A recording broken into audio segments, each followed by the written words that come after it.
നമസ്കാരം. ജോലി ചെയ്യാൻ ഏറ്റവും ഭയപ്പെടുന്ന മേഖലയായി മാറുകയാണ് നമ്മുടെ ആശുപത്രികൾ.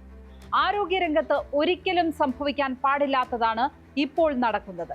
പേടിച്ച് ജോലി എടുക്കേണ്ടി വന്നാൽ പണി ഉപേക്ഷിക്കുകയല്ലാതെ മറ്റൊരു മാർഗവുമില്ല. ഡോക്ടർമാരുടെ തല വെട്ടിപ്പൊളിക്കാനും തല്ലാനുമൊക്കെ തുടങ്ങിയാൽ എങ്ങനെയാണ് ഡോക്ടർമാർ മനസ്സുറപ്പിച്ച് ഒരു ശസ്ത്രക്രിയ നടത്തുന്നത്? എങ്ങനെയാണ് മനസ്സുറപ്പിച്ച് ഒരു അവയവ മാറ്റം നടത്തുന്നത്?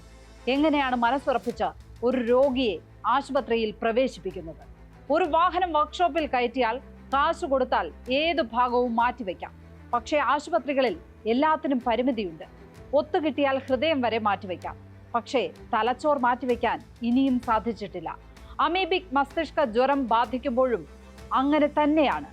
രക്ഷപ്പെടുന്നതിനേക്കാൾ സാധ്യത രക്ഷപ്പെടാതിരിക്കാനാണ്.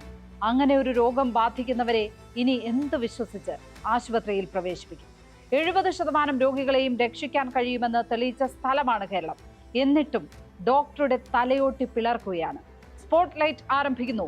ഡോക്ടർമാരുടെ തല വെട്ടിപ്പൊളിക്കുമ്പോൾ ആ പിതാവിൻ്റെത് വൈകാരിക പ്രതികരണമാണെന്ന് തോന്നാം. പക്ഷേ അതങ്ങനെയല്ല. കുത്തിവെച്ചാൽ എന്നതുപോലെ സമൂഹത്തിൽ സൃഷ്ടിച്ചെടുത്ത വൈകാരികതയുടെ ഫലമാണത്. എന്തിനും ഏതിനും ഡോക്ടറുടെ വീഴ്ച എന്ന് പറഞ്ഞ് പഠിപ്പിക്കുന്നവരാണ് അതിന് ഉത്തരവാദി. ഒരു രോഗിക്ക് മസ്തിഷ്ക ജ്വരം വരുമ്പോഴേക്കും ഉത്തരവാദിത്വം ചികിത്സിക്കുന്ന ഡോക്ടർക്ക് നൽകുകയാണ് സമൂഹം. ഡോക്ടർമാർ മാന്ത്രികരല്ല. അവർ ചെയ്യുന്നത് ശാസ്ത്രം ഇതുവരെ കണ്ടെത്തിക്കഴിഞ്ഞ ചികിത്സയുടെ കൈമാറ്റം മാത്രമാണ്. ഒരു ഡോക്ടറും സ്വന്തം കയ്യിൽ നിന്ന് നൽകുന്നതല്ല ചികിത്സാക്രമം.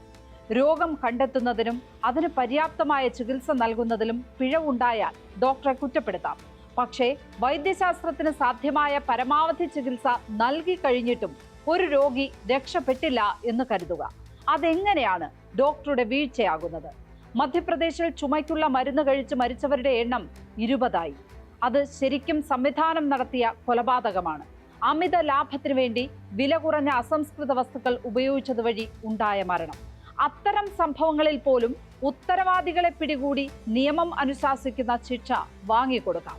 ഏറ്റവും പരമാവധി ശിക്ഷയ്ക്ക് തന്നെ ആ മരുന്ന് കമ്പനി ഉടമ അർഹനാണ്. അതിനപ്പുറം നിയമം കയ്യിലെടുക്കാൻ ആർക്കും കഴിയില്ല. എത്ര വൈകാരിക വിക്ഷോഭമുണ്ടായാലും ആ കമ്പനി ഉടമയെ കൈവയ്ക്കാൻ അനുവാദമില്ല. താമരശ്ശേരി ആശുപത്രിയിൽ ഡോക്ടർ വിപിന് നേരെ ഉണ്ടായത് ഒറ്റപ്പെട്ട സംഭവമല്ല. ഡോക്ടർ വന്ദനാദാസ് കൊല്ലപ്പെട്ടതും ഒറ്റപ്പെട്ട സംഭവം ആയിരുന്നില്ല. കഴിഞ്ഞ 5 വർഷത്തിനിടെ ഡോക്ടർമാർക്കെതിരെ 300-ലേറെ ആക്രമണങ്ങൾ നടന്നു. ഡോക്ടർ വന്ദനാദാസ് ആക്രമിക്കപ്പെടുന്നതിന് മുമ്പ് IMA ഭാരവാഹിയായിരുന്ന ഡോക്ടർ സുൽഫി നുഹു പ്രവചനം പോലെ ഒരു കാര്യം പറഞ്ഞിരുന്നു. വൈകാതെ കേരളത്തിൽ ഡോക്ടർമാർ കൊല്ലപ്പെടുന്ന സ്ഥിതി ഉണ്ടാകും എന്നായിരുന്നു അത്. ആ പ്രവചനാത്മകമായ പ്രസ്താവന കഴിഞ്ഞ് ഏറെ വൈകാതെയാണ് ഡോക്ടർ വന്ദനാദാസ് കൊല്ലപ്പെടുന്നത്. IMAയുടെ പഠനം അനുസരിച്ച് രാജ്യത്തെ 75% ഡോക്ടർമാരും ഒരിക്കലെങ്കിലും ആക്രമിക്കപ്പെടുകയോ മോശം പെരുമാറ്റത്തിന് ഇരയാവുകയോ ചെയ്തിട്ടുണ്ട്. രക്ഷിക്കാനല്ലെങ്കിൽ പിന്നെ എന്തിനാണ് സ്റ്റെതസ്കോപ്പുമായി നടക്കുന്നത് എന്നാണ് പൊതുവെ ഉയരുന്ന ചോദ്യം. പല രോഗങ്ങൾക്കും രക്ഷപ്പെടാനുള്ള സാധ്യതയേക്കാൾ കൂടുതലാണ് രക്ഷപ്പെടാതിരിക്കാനുള്ള സാധ്യത.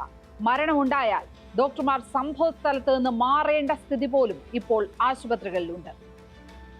അത് ദോഷകരമായി ബാധിക്കുന്നത് ചികിത്സയിലുള്ള മറ്റു രോഗികളെയാണ്. എന്തിനും ഏതിനും സർക്കാർ സംവിധാനമാണ് കുറ്റക്കാർ എന്ന പൊതുബോധവും തിരുത്തപ്പെടേണ്ടതാണ്. സർക്കാരിന് പരമാവധി സാധ്യമായ സൗകര്യങ്ങൾ ഒരുക്കാം എന്നതിനപ്പുറം ജീവൻ രക്ഷിക്കാൻ സാധിക്കില്ല.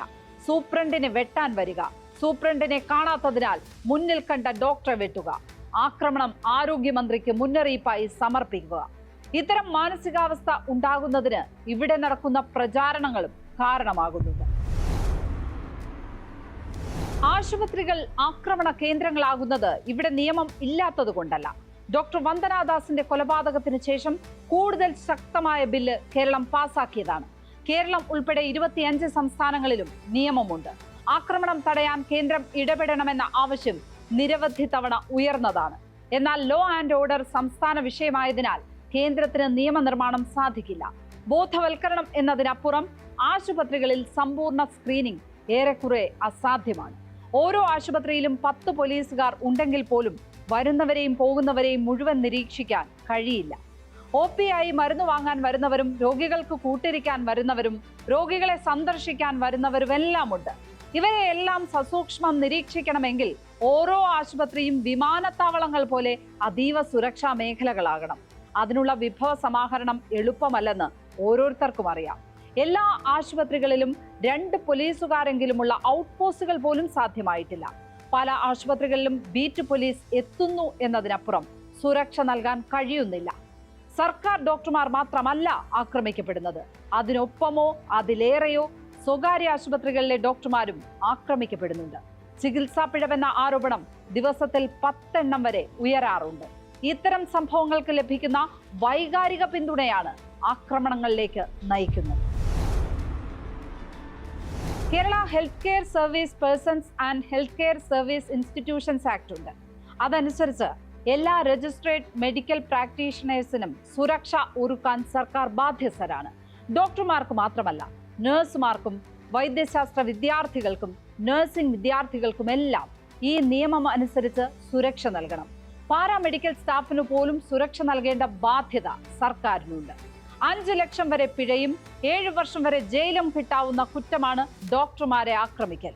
ഇത്തരം നിരവധി ആക്രമണങ്ങൾ ഉണ്ടായിട്ടുണ്ടെങ്കിലും സംസ്ഥാനത്ത് അങ്ങനെ ശിക്ഷ ലഭിച്ചവർ പരിമിതമാണ്.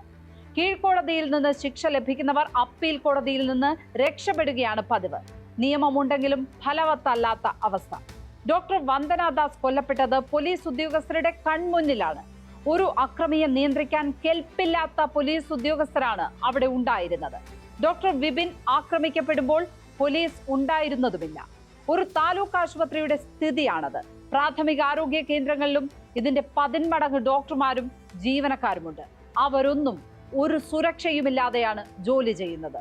താലൂക്ക് ആശുപത്രികൾക്കെങ്കിലും സുരക്ഷ ഒരുക്കാൻ കഴിയുന്നില്ലെങ്കിൽ നമ്മുടെ ആരോഗ്യരംഗം തളരുകയാകും ആത്യന്തിക ഫലം. സ്പോട്ട്ലൈറ്റ് ഇനി നാളെ മറ്റൊരു വിഷയവുമായി ഇതേ സമയം. നമസ്കാരം.